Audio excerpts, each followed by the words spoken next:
नमस्कार। तो कैसे हैं आप? आज जो टॉपिक हम कवर कर रहे हैं वो बहुत ही इंटरेस्टिंग टॉपिक है। इस वीडियो को आप बहुत ध्यान से सुनिएगा, क्योंकि ये एक आम पब्लिक के लिए भी है, सभी के लिए सामान्य जानकारी के लिए भी है।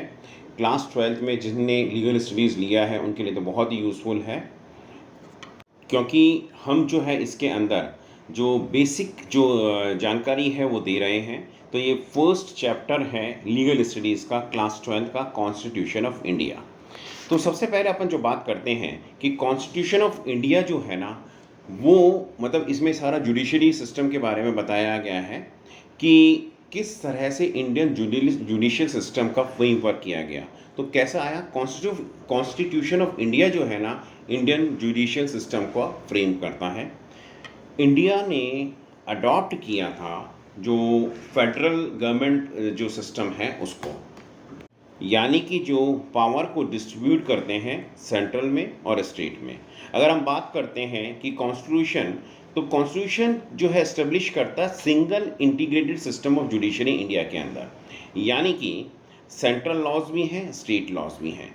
सुप्रीम कोर्ट जो है हमारा, वो सुप्रीम कोर्ट जिसको हम एपेक्स कोर्ट कहते हैं, वो न्यू दिल्ली में सिचुएटेड है। और जो सुप्रीम कोर्ट के नीचे हाई कोर्ट्स रहते हैं जो सारे स्टेट्स में रहते हैं, उनके नीचे जो होते हैं वेरियस डिस्ट्रिक्ट जो सबऑर्डिनेट कोर्ट्स और डिस्ट्रिक्ट कोर्ट्स रहते हैं। इसी के अलावा स्पेसिफाइड यानी सेक्टर स्पेसिफिक क्लेम्स के लिए ट्रिब्यूनल्स बने हुए हैं, जैसे लेबर, कंज्यूमर, सर्विस मैटर्स के लिए। जैसे आपने देखा होगा कि कई बार जो वाटर वर्क्स का कुछ रहता है प्रॉब्लम, की वाटर की प्रॉब्लम है या इलेक्ट्रिसिटी से रिलेटेड है, तो इलेक्ट्रिसिटी ट्रिब्यूनल के अंदर वहाँ पे जा कर के अपील लगानी पड़ती है। नेक्स्ट बात आता है कि सुप्रीम कोर्ट। तो सुप्रीम कोर्ट का एस्टेब्लिशमेंट कब किया गया? 28 जनवरी 1950। याद रखने के लिए आपको ऐसा कह सकते हैं कॉन्स्टिट्यूशन कब आया। कॉन्स्टिट्यूशन आया था 26 जनवरी 1950 के में, तो उसके 2 दिन आगे इस तरह से याद रखने के लिए अपन रख सकते हैं कि सुप्रीम कोर्ट का जो एस्टेब्लिशमेंट हुआ। रिप्लेस किसको किया था? रिप्लेस किया था सुप्रीम कोर्ट ने फेडरल कोर्ट, मतलब यानी उससे पहले जो व्यवस्था थी वो थी Federal Court and Judicial Committee of the Privy Council. उन दोनों को हटा करके सुप्रीम कोर्ट बनाया गया। अब नेक्स्ट बात आती है कि जो सुप्रीम कोर्ट है, तो कॉन्स्टिट्यूशन ऑफ इंडिया एनविसेस करता है कि जब वो बना था उस समय, ओरिजिनल जो मतलब बना था उस समय, टोटल 8 नंबर थे सुप्रीम कोर्ट के अंदर। इसमें 7 जजेस थे और 1 चीफ जस्टिस थे। आज अभी एट प्रेजेंट जो है टोटल 34 हैं, इंक्लूडिंग सीजेआई, यानी 33 जो है जजेस हैं और 1 चीफ जस्टिस ऑफ इंडिया है। चीफ जस्ट ये जो नंबर ऑफ जजेस सुप्रीम कोर्ट के अंदर में अगर नंबर बढ़ाने हैं तो ये पावर जो है वो पार्लियामेंट के पास में है। सुप्रीम कोर्ट जो नंबर ऑफ जजेस का जो अमेंडमेंट बिल आया वो 2019 में आया, इंट्रोड्यूस किया ऑन 15 अगस्त 2019 में। और उसी बिल के अंदर जो है नंबर ऑफ जजेस 30 यानी 30 से 33 कर दिए, एक्सक्लूडिंग सीजीआई। अगर इंक्लूडिंग सीजीआई कहें तो 34 हो गए। अब बात आती है हाई कोर्ट्स की। तो अभी जो है हाई कोर्ट जो है इंडिया के अंदर 25 हाई कोर्ट्स हैं स्टेट में और यूनियन टेरिटरी लेवल पे।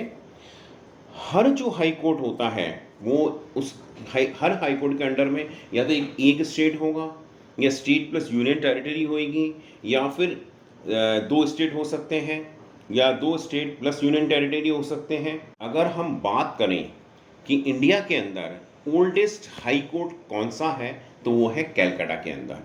अब नेक्स्ट क्वेश्चन ये आता है कि सबसे पहले 4 हाई कोर्ट्स आए थे इंडिया के अंदर। याद रखने के लिए अपन कह सकते हैं हमारे 4 मेट्रोज कौन से हैं। 4 मेट्रोज हैं हमारे, दिल्ली,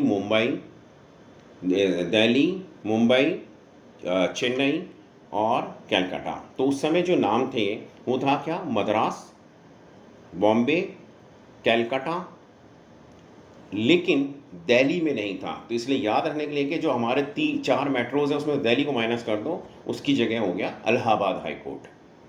तो अभी एट प्रेजेंट जो सबसे नए हाई कोर्ट्स हैं वो कौन से हैं? आंध्र प्रदेश एंड तेलंगाना, जिनको एस्टेब्लिश किया गया 1 जनवरी 2019 में according to Andhra Pradesh Reorganisation Act 2014।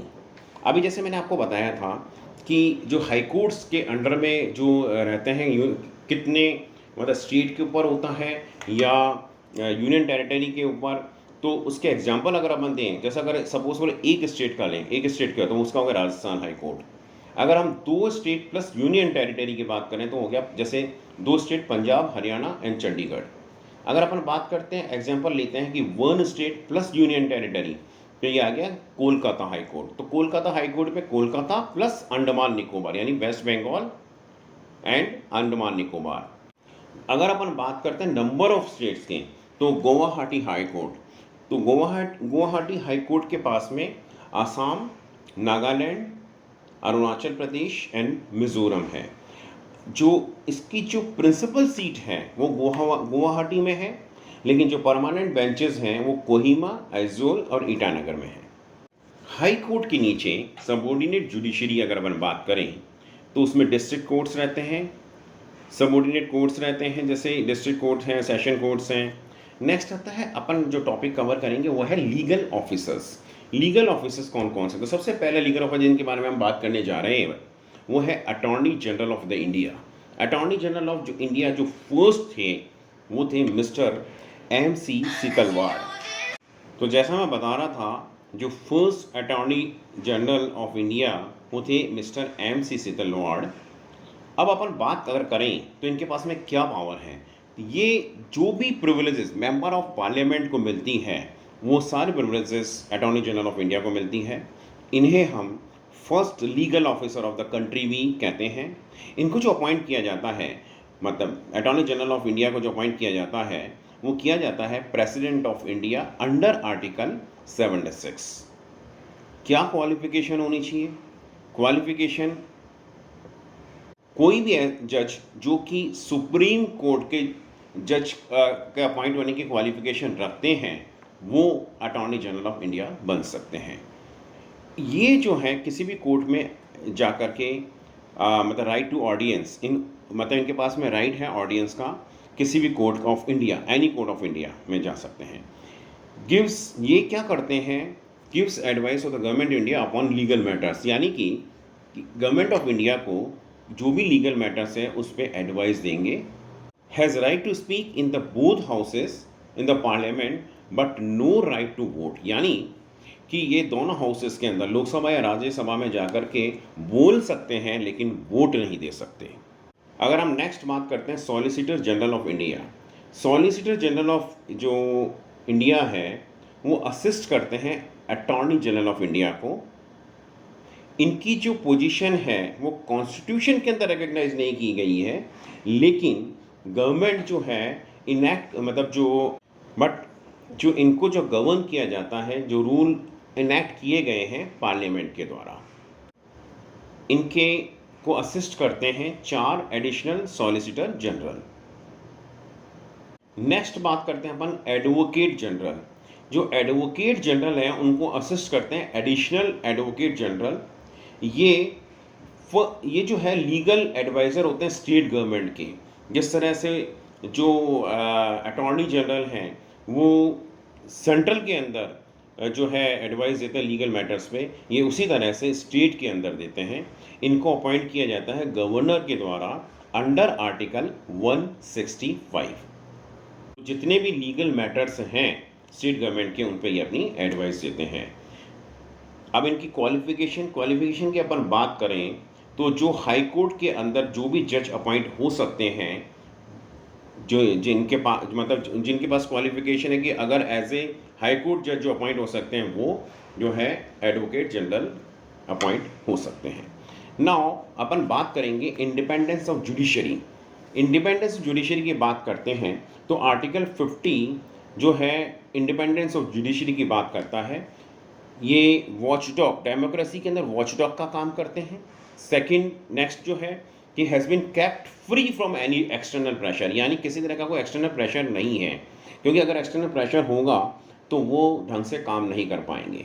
Next है guardian of the fundamental rights. जितने भी जो सिटीजन हैं उनके फंडामेंटल राइट्स का गार्जियन है, ये उनको प्रोटेक्ट करते हैं। नेक्स्ट है प्रोविजंस रिलेटिंग टू जजेस, यानी कि वंस अपॉइंटेड जजेस आर, जैसा कि मैं बता रहा था कि प्रोविजंस रिलेटिंग टू जजेस, कि एक बार अगर जो अपॉइंट किया जाए, जजेस को अपॉइंट किया जाता है, तो उनको जो है उनके रिटायरमेंट एज तक जो है सिक्योरिटी प्रोवाइड की जाती है। जनरली जो हाई कोर्ट के जजेस की जो एज है, रिटायरमेंट एज, वो है 62 ईयर, और सुप्रीम कोर्ट की है वो है 65 ईयर। एक और जो कंडीशन यहाँ बताने जा रहे हैं कि रिटायरमेंट जज जो यहाँ से जो रिटायर हो गए जजेस, वो कहाँ पे प्रैक्टिस कर सकते हैं और कहाँ पे नहीं कर सकते। यानी किसी भी हाई कोर्ट से जो जज रिटायर हो रहे हैं वो दूसरे हाई कोर्ट में भी प्रैक्टिस नहीं कर सकते, वो सुप्रीम कोर्ट में प्रैक्टिस कर सकते हैं। जजेस को, जो हाई कोर्ट जजेस हैं, इनको जो है easily remove, high court supreme court के जजेस को इजीली रिमूव नहीं किया जा सकता है। जो सैलरीज और अलाउंसेस होते हैं जजेस के, जो फिक्स होते हैं। जो हाई कोर्ट के और सुप्रीम कोर्ट के जो जजेस हैं उनका कंडक्ट के बारे में जो है पार्लियामेंट में या लेजिस्लेटिव असेंबली यानी लोकसभा में या विधानसभा में डिस्कस नहीं किए जा सकते। नेक्स्ट आता है कि इंडियन जुडिशरी का मतलब रोल ऑफ इंडियन जुडिशरी, क्या रोल है। तो रोल अगर अपन बात करें तो सबसे पहले अपन सुप्रीम कोर्ट के बारे में डिस्कस करते हैं कि सुप्रीम कोर्ट का क्या रोल है। तो फर्स्ट है exercise the role of adjudicator and interpreter. Role अगर अपन बात करें रोल ऑफ सुप्रीम कोर्ट, तो रोल ऑफ सुप्रीम कोर्ट में था कि exercise the role adjudicator and the interpreter, यानी कि एडजुडिकेटर का मतलब होता है जुडिशियल ऑर्डर, और इंटरप्रीटर का मतलब एक तरह से एक्सप्लेन करना, सारा इंटरप्रीट करना। तो अंडर आर्टिकल 131 सुप्रीम कोर्ट के को जो है ग्रांट किया गया है जो है ओरिजिनल जुरिस्डिक्शन। नेक्स्ट है writ jurisdiction. Writ jurisdiction article 32 में, मतलब अगर अपन याद करने के लिए एक फॉर्मूला याद करें, HMPCQ, HM मतलब 5 तरह की रिट लगती हैं। फर्स्ट है हैबियस कॉर्पस। हैबियस कॉर्पस का मतलब है to order to release of a person who is unlawfully detain, जिसको कोई भी एक आदमी है जिसको अनलॉफुली डिटेन किया है तो उसको रिलीज किया जाए। नेक्स्ट है mandamus, to order to public authority to do his duty. कोई भी अगर पब्लिक अथॉरिटी अगर अपना काम नहीं कर रही है तो उसको जो है वो कोर्ट ऑर्डर देगा, उसको हम कहेंगे मैंडेमस। नेक्स्ट है prohibition, to prevent a subordinate court from continuing a case. कोई केस जो लेयर अगर चल रहा है तो उसको कंटिन्यू ना करे, कोई भी जो भी सबॉर्डिनेट के है वो प्रोहिबिशन में आएगा। नेक्स्ट है सेट्यूररी। सेट्यूररी का मतलब है to remove a case from subordinate court and get the proceedings before it, मतलब वहाँ से हटा करके सुप्रीम कोर्ट अपने पास ले लें। नेक्स्ट है क्वे वारंटो। क्वे वारंटो का मतलब है to issue a directive to a person to vacate an office wrongfully occupied. किसी व्यक्ति ने अगर कोई जगह को गलत तरीके से ऑक्यूपाई कर रखा है तो उसको खाली करें। नेक्स्ट आता है एपिलेट जुरिस्डिक्शन। किसी भी तरह की कोई भी जो चाहे सिविल केस हो या क्रिमिनल केसेस हो जो सबॉर्डिनेट कोर्ट में चले हैं, उनके लिए अपील, उनके मतलब फर्दर अपील जो है सुप्रीम कोर्ट में की जा सकती है। अगर अपन बात करें कॉन्स्टिट्यूशनल मैटर्स के बारे में, यानी अपील इन कॉन्स्टिट्यूशनल मैटर्स, तो कॉन्स्टिट्यूशन में जो मैटर्स में करी जाएगी अंडर आर्टिकल 132(1) में। अगर अपन सिविल केसेस की बात करते हैं तो अंडर आर्टिकल 133। अगर अपन बात करते हैं क्रिमिनल केसेस के लिए तो अंडर आर्टिकल 134, और एक होता है स्पेशल लीव टू अपील, वो अंडर आर्टिकल 136 आता है। यानी कि किसी मैटर पे बहुत मतलब जल्दी बात करनी है, डायरेक्ट बात करनी है, ज़्यादा टाइम नहीं है, तो उसके अंदर स्पेशल लीव लगती है, जिसको हम स्पेशल लीव टू अपील कहते हैं, जिससे वो डायरेक्ट सुप्रीम कोर्ट के अंदर सुनवाई हो सकती है। नेक्स्ट है एडवाइजरी जुरिस्डिक्शन। जो एडवाइजरी जुरिस्डिक्शन है वो अंडर आर्टिकल 143 है, और इस प्रोसीजर को हम प्रेसिडेंशियल रेफरेंस कहते हैं। नेक्स्ट है सुप्रीम कोर्ट की बात करते हैं एज एन एक्टिविस्ट वर्क करते हैं, मतलब सुप्रीम कोर्ट को इसलिए कंसिडर किया जाता है सेंटिनल की वी, यानी कि जो सुप्रीम कोर्ट है वो सिटीजन्स का fundamental rights and constitutional rights को प्रोटेक्ट करते हैं। अब अगर हम बात करते हैं PIL, तो PIL के थ्रू जो हम सुप्रीम कोर्ट के अंदर PIL लगा सकते हैं। कैरेक्टरिस्टिक्स का बात करते हैं कि PIL के, तो फर्स्ट कैरेक्टरिस्टिक्स है नॉन एडवर्सेरियल लिटिगेशंस, मतलब टूल फॉर सोशल चेंज। किसी तरह का सोशल चेंज मतलब सोसाइटी के अंदर किसी तरह का चेंज लाने के लिए जो है वो इसके अंदर कंसिडर हुआ। नेक्स्ट है based on the tenets of the citizen, यानी जैसे कोई केस है तो उसमें थर्ड पार्टी आकर के अप्रोच कर सकती है। अगर अपन केस के बारे में बात करें तो जैसे गंगा पॉल्यूशन केस है, ओलियम गैस लीक केस है। नेक्स्ट होता है सुप्रीम कोर्ट का गाइडलाइन कि ऐसा नहीं है कि हर मैटर पे पीआई लगा दी जाए। स्पेशली उन्हें कुछ मेंशन किए गए हैं सुप्रीम कोर्ट के अंदर कि कौन जो गाइडलाइन दी गई है, जैसे उसका एग्जांपल जैसे हो सकता है जैसे बॉन्डेड लेबर के अंदर है, नेग्लेक्टेड चाइल्ड के अंदर है। नेक्स्ट आता है सू मोटो। सू मोटो क्या है, यानी स्वतः संज्ञान लेना। ये लेटिन टर्म है, इसका मतलब था ऑन इट्स ओन मोशन, जिसमें सुप्रीम कोर्ट जो है ना खुद से अपने पास उसको कोई सुनवाई चालू कर देता है। अब ऐसे एग्जांपल देखिए जैसे कोविड पेंडेमिक था, तो कोविड पेंडेमिक में इतना टाइम नहीं था तो उसको कहते हैं सू मोटो। तो उस समय जो भी जो बात चल रही, कुछ भी कोई डिसीजन लेना है तो वो डायरेक्ट सुप्रीम कोर्ट के अंदर चालू हो गया, मतलब वहाँ से वहीं पे बात चालू हुई। अब नेक्स्ट आता है provision of the legal aid. Legal aid का क्या प्रोविज़न है, तो लीगल एड का जो प्रोविज़न है ये है कि सुप्रीम कोर्ट में अगर बात करते हैं अपन तो फ्री लीगल एड जो है, जो फ्री लीगल एड मिलेगी can be taken by the supreme court. मतलब सुप्रीम कोर्ट जो कमेटी है, लीगल कमेटी, वहाँ से जो है लीगल एड ली जा सकती है। उसके लिए ये है कि इनकम जो है वो 18,000 से कम होनी चाहिए, या फिर SC/ST, mentally ill child, woman या डिसेबल्ड पर्सन के द्वारा ली जा सकती है। एक यहाँ पे एक नोट दे दें आपको कि जो व्यक्ति जिनकी एक मिडिल इनकम ग्रुप है जिसमें 18,000 से 1,20,000 के बीच की इनकम है, वो भी फ्री लीगल एड ले सकते हैं मिडिल इनकम ग्रुप सोसाइटी के द्वारा वहाँ पे अप्लाई करके, एक कुछ नॉमिनल पेमेंट करके। नेक्स्ट है, एक नेक्स्ट वर्ड आ रहा है एमिकस क्यूरी। मतलब उसको हम अगर जो लैटिन वर्ड है इसका मतलब है फ्रेंड ऑफ द कोर्ट। अगर किसी व्यक्ति जो है अनरिप्रेजेंटेड है, यानी एडवोकेट नहीं मिल रहा, तो उसको डिफेंड करने के लिए कोर्ट के द्वारा जो है एडवोकेट जो अपॉइंट किया जाता है। नेक्स्ट आ गया high court and lower courts के बारे में बात करें अपन तो जो स्टेट लेवल पे ऑर्गन ऑफ, जो अपन कहते हैं कि organ of judicial administrative at the state level पे जो है ऑर्गन्स हैं वो है हाई कोर्ट्स एंड द ये सिविल कोर्ट्स हैं, डिस्ट्रिक्ट कोर्ट्स हैं, सबऑर्डिनेट कोर्ट्स हैं। नेक्स्ट आता है हायरार्की ऑफ द कोर्ट्स। मतलब किस तरह से हायरार्की चल रही है। सबसे टॉप पे तो आपको जैसे मैंने बताया कि सुप्रीम कोर्ट ऑफ इंडिया है। तो अगर अपन सुप्रीम कोर्ट ऑफ इंडिया की बात करें तो उसमें सुप्रीम कोर्ट ऑफ इंडिया में decisions are binding in all the court. जो कोई भी सुप्रीम कोर्ट ने डिसीजन दे दिया वो इंडिया के हर कोर्ट को मान्य होगा। और दूसरा, जो हाई कोर्ट के अंदर जो जजेस हैं उनका ट्रांसफ़र कर सकते हैं वो एक हाई कोर्ट से दूसरे हाई कोर्ट के अंदर। अगर कोई केस है कोई दूसरे कोर्ट में चल रहा है तो अपने पास ले सकते हैं, या एक हाई कोर्ट से कोई भी केस है ट्रांसफ़र करके दूसरे हाई कोर्ट में भी भेज सकते हैं। अगर अपन बात करते हैं हाई कोर्ट की, तो हाई कोर्ट जो है उनके पास में जो पावर है वो है can hear appeals from the lower courts. जो लोअर कोर्ट के में जो भी डिसीजन हुए उसके आगे, मतलब उसके आगे जो अपील करी जा रही है वो हाई कोर्ट के अंदर की ले जा सकती है। ये जो हाई कोर्ट के अंदर can issue Ritz for fundamental rights and other rights. Fundamental rights और अदर राइट्स के लिए यहाँ पे जो है रिट जो है हाई कोर्ट इशू कर सकते हैं। और जो भी कोई भी जो केसेस उस पर्टिकुलर स्टेट के जुरिस्डिक्शन में आते हैं उनको डील कर सकते हैं। और जितने भी हाई कोर्ट के जुरिस्डिक्शन में जितने भी लोअर कोर्ट्स हैं जो उनकी जो कंट्रोलिंग है वो हाई कोर्ट के पास में रहती है। अगर अपन बात करते हैं डिस्ट्रिक्ट कोर्ट की, तो डिस्ट्रिक्ट कोर्ट जो होते हैं ना वो जो जितने भी केसेस आ रहे हैं डिस्ट्रिक्ट लेवल पे उनको देखते हैं, वहाँ पे अपील कही जाती है। जो उनसे जो लोअर कोर्ट हैं उनके जो डिसीजन आए उनके आवाज़ जो अपील लगाई है वो डिस्ट्रिक्ट कोर्ट में लगाई जाएगी। एक बहुत ही महत्वपूर्ण जो टॉपिक है इसके अंदर वो है कोर्ट ऑफ रिकॉर्ड, कि वे कोर्ट ऑफ रिकॉर्ड क्या है।